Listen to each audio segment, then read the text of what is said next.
we should be careful when criticizing others when they don't walk like us, or they don't talk like us, or they don't sing the way we do, or they don't dance the way we do, they don't move the way we do. It's because they're not supposed to. They have their own way that they're supposed to move. You can't really be yourself if you don't know yourself. The more you learn about yourself, the more you know yourself, the more of yourself you can actually be. It's in the word being. You are a being. To be a being, you have to be. We should all be trying to be better than we were yesterday, better than we were last week, better than we were last year, trying to constantly improve ourselves. But we should not be fixated and focusing on others or external sources to measure our success or measure our development. We should be looking at ourselves.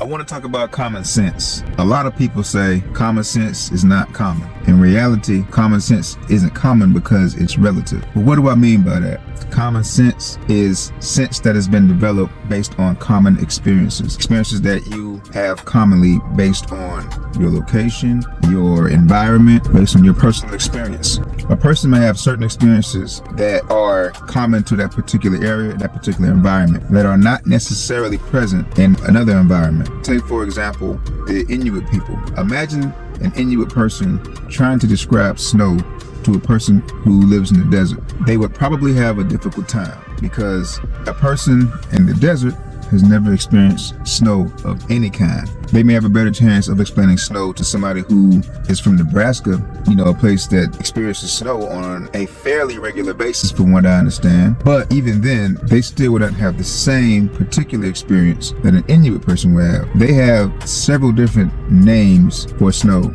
because they have several different types of snow. In Nebraska, I'm not sure if their experience with snow is as varied or as complex. So even then, there'd be limitations. If you live in a certain area or a certain environment and you have certain experiences that commonly happen, over time, you will develop a sense for how to react and how to engage in those circumstances in that particular environment. That sense becomes common, and anyone who is in that environment will 9 times out of 10 develop that same sense to respond to the things in their environment. However, a person who is not from that environment would have not developed those same senses. Therefore, they would not have the common sense that is relative to that particular environment. So you see that individual, and there's certain things that they don't understand how to do, certain concepts they don't really grasp, and you think to yourself, they don't have any common sense. Not necessarily true.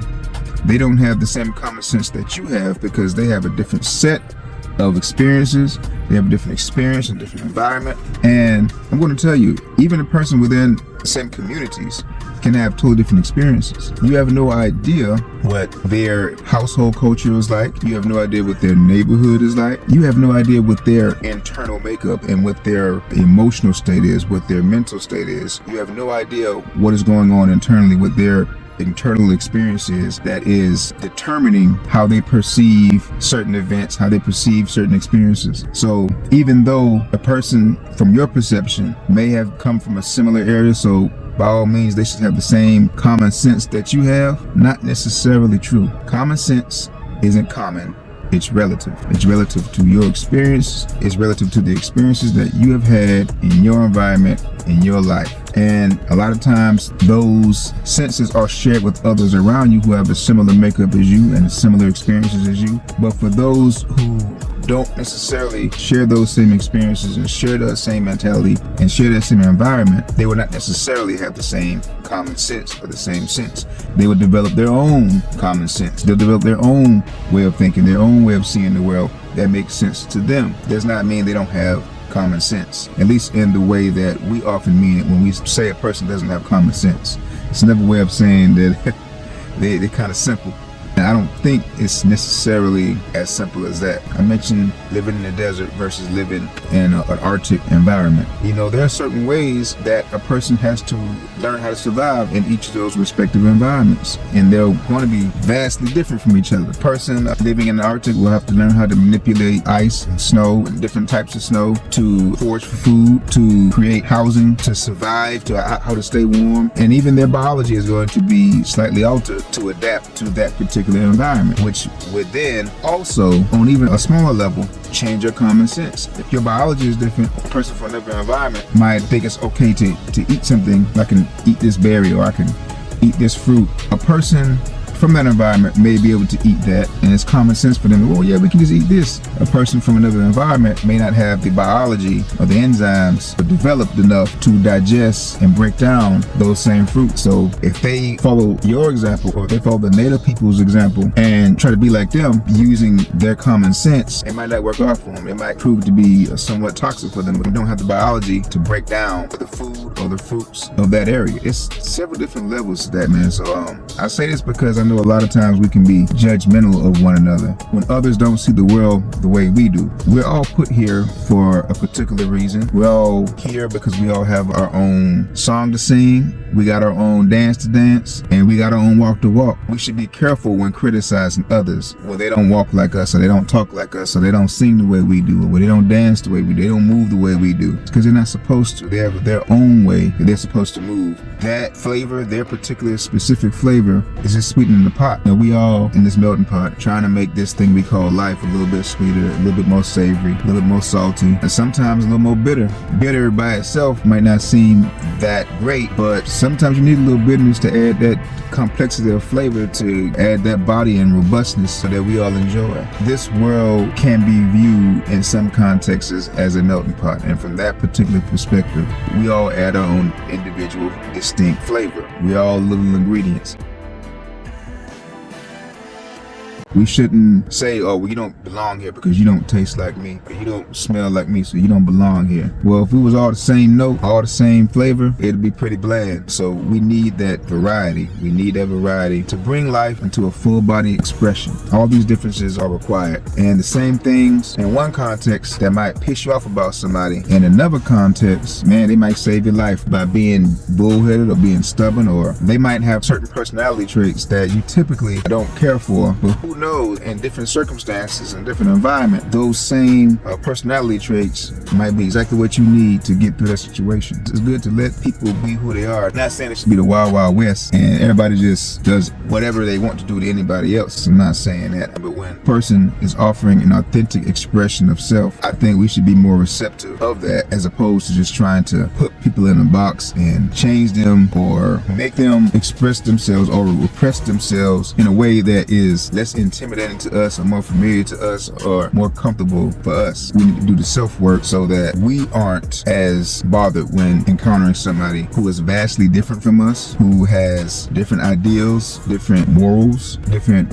viewpoint. Instead of condemning them and judging them, I would propose maybe trying to understand them. Not saying you gotta agree with them, not saying you gotta even like them necessarily, but getting somewhat of an understanding and an acceptance of people who are different from us. It's a good way to learn things about ourselves, because at the end of the day, we're reflections of our surroundings, and our reflections are by and large a reflection of us. If we know ourselves well enough, there's a lot of us that we can see outside of ourselves, and vice versa. There's a lot out here in the world that we see in ourselves.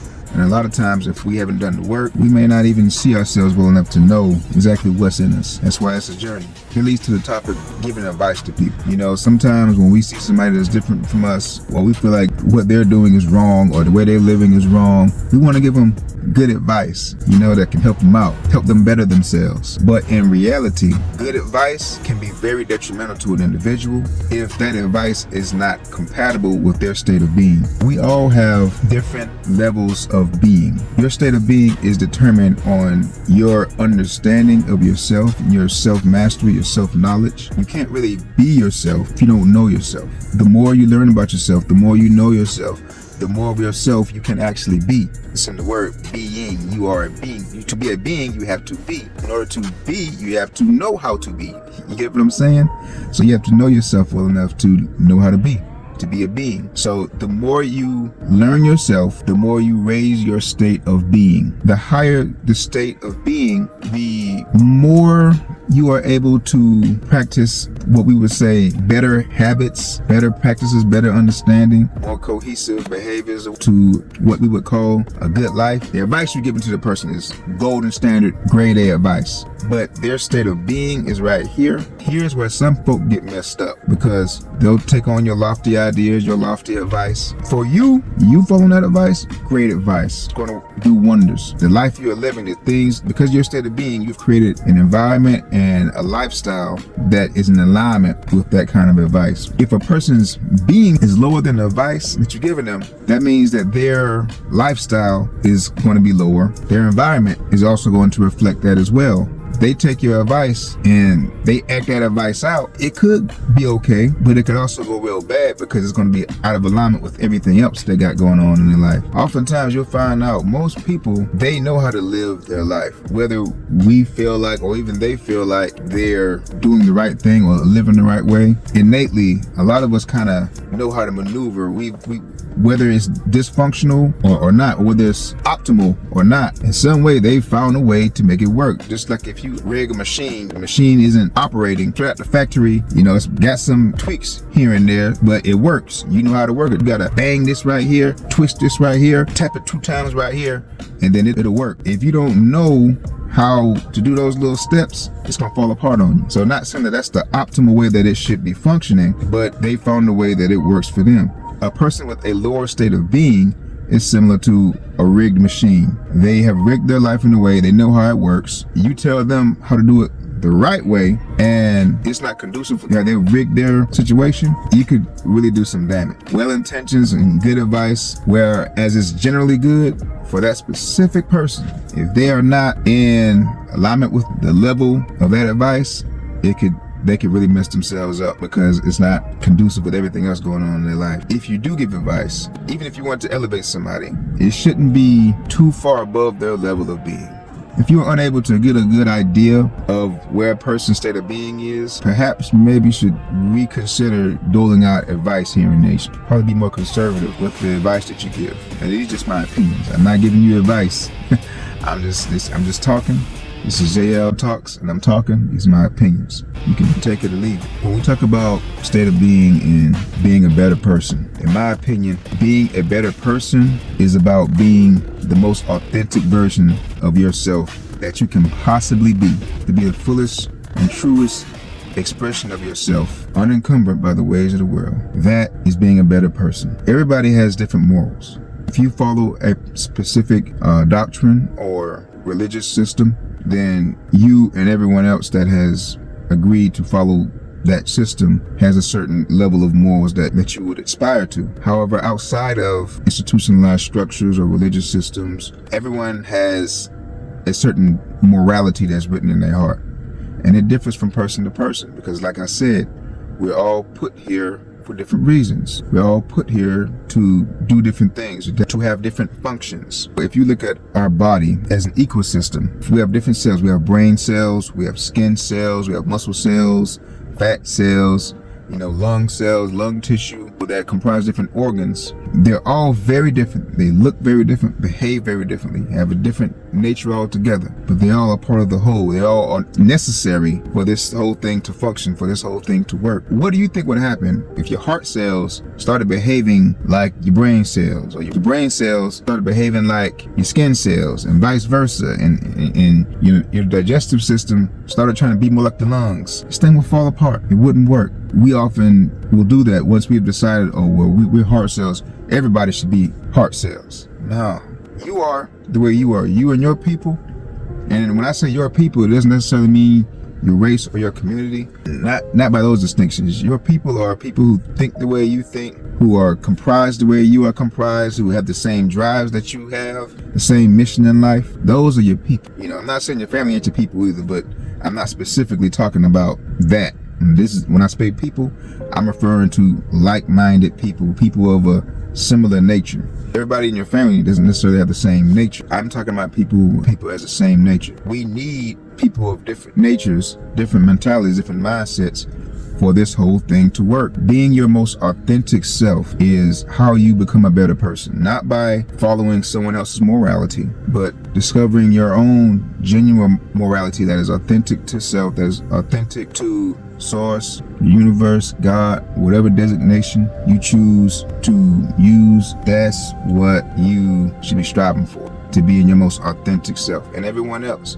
and understanding that everyone else's authentic expression is not going to look just like you. Does not mean they're a bad person. Does not mean they're not striving to be a better person. If they're trying to be their most authentic self, then that is them trying to be the best version of themselves that they can be. Being the best version of yourself is always constantly pushing yourself to be better, mentally, physically, emotionally. Speaking of physically, I want to tell y'all a story. All my life, I've had a journey with fitness, gaining weight, getting big, losing weight.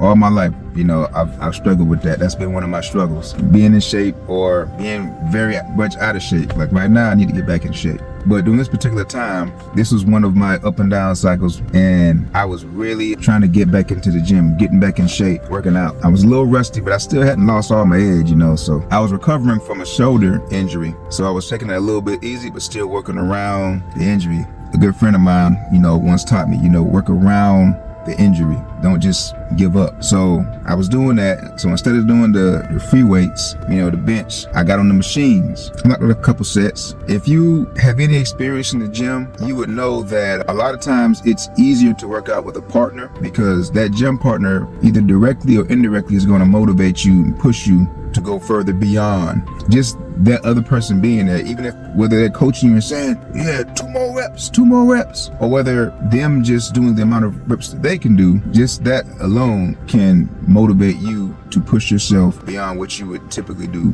by yourself. We want to believe that we're going to push ourselves by ourselves. There are some very disciplined people, particularly ones that have specific goals they're trying to reach. They have something to focus on. Those individuals are able to push themselves, a little more than the average person. But the average person who's just working out because I just want to be in shape, I want to be strong, they don't have a focus, specific goal they're trying to reach, and they're not particularly disciplined on their own, you're probably going to work out, but you're probably not going to push yourself nearly that hard. Some people, in this instance, they'll do a trick where you would lock onto somebody else in the gym who's doing a similar thing that you're doing, and whether it be the elliptical machine or a treadmill or weights, you would lock onto them, and then you would secretly be in competition with them. Any person that works out knows this is a thing.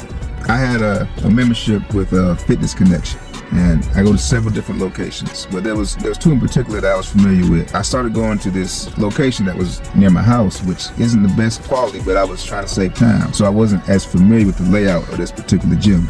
I got on this bench machine, not the bench press, but the chest press machine. Out of the corner of my eye, I saw somebody else getting on the same machine, so I wanted to push myself. So I was like, okay, I told myself that I'm not gonna stop doing reps until this person, however many reps they do, I'm gonna do that and then some. I'm gonna at least do 2 more than whatever it is they do. Typically, the average set is about 10 reps. Sometimes more advanced, would say 12 to 15. Standard 10 reps is pretty much, accepted. And I'm like, I don't care however many that, this guy over here do, I'm gonna do at least 2 more. At least 2 more. Okay? Starting, I'm like, all right, I'm going, he going. And I'm just looking out the corner of my eye, and I'm just pushing him out, okay, get to 10. And it's like, okay, he's still going. So I'm like, okay, he one of them. Okay, so we get to 12, 15. I'm like, this guy's still going. He not stopping. I'm like, what kind of workout this dude doing, man? So I'm like, I'm starting to get tired now. I'm like, dang, I done did a few rep sets already. I'm tired, man. I'm trying to, but I told myself, I'm not gonna stop. I'm gonna do at least 2 more than this guy over here. So I'm like, come on, man, this guy is not stopping. So they got to about 20 reps, and I'm already gassed. I'm already at muscle failure. I'm like, I had to stop. I said, man, I put it down.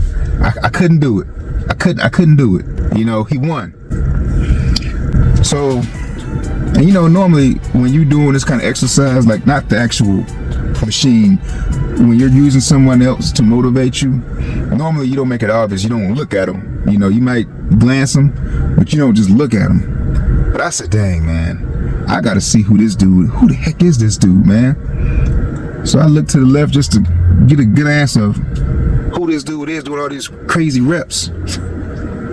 And what I noticed is that it wasn't actually another machine next to me. What it was is, some gyms have these cube-like pillars that have mirrors on them. The whole time I was looking at the corner of my eye, it was a reflection of myself. I was competing with myself. That taught me a lesson. that in life, we should always be competing with ourselves. And I pushed myself harder than any other gym partner would have done at that point in time, because I was competing with myself. That's what we should all be doing. We should all be trying to be better than we were yesterday, better than we were last week, better than we were last year, trying to constantly improve ourselves. But we should not be fixated and focusing on others or external sources to measure our success or measure our development. We should be looking at ourselves and making progress based on being better than ourselves, competing with previous versions of yourself. You're always going to come out on top that way. Comparing yourself to someone else, even if they're ahead of you, is putting limitations on yourself, because right now that person may be ahead of you, but your potential could quite possibly be far greater than what they are demonstrating. So by you using them as a goalpost, and sometimes, you know, it's helpful to use somebody, but if that's your end all be all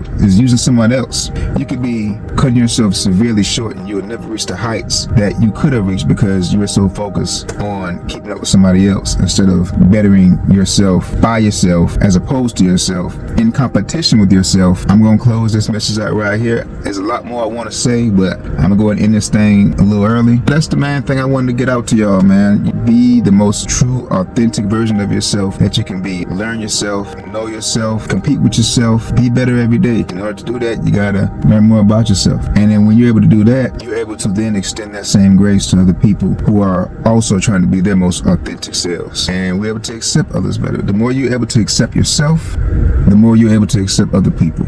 I feel like that should be the goal that most of us are looking for. Love, acceptance, fulfillment. Those are all things that we're searching for. Oftentimes, we search the world. We'll scour the world, the corners of the earth, looking for the answers, when all the answers are in here. Hey, man, I love y'all, man. Until next time, peace.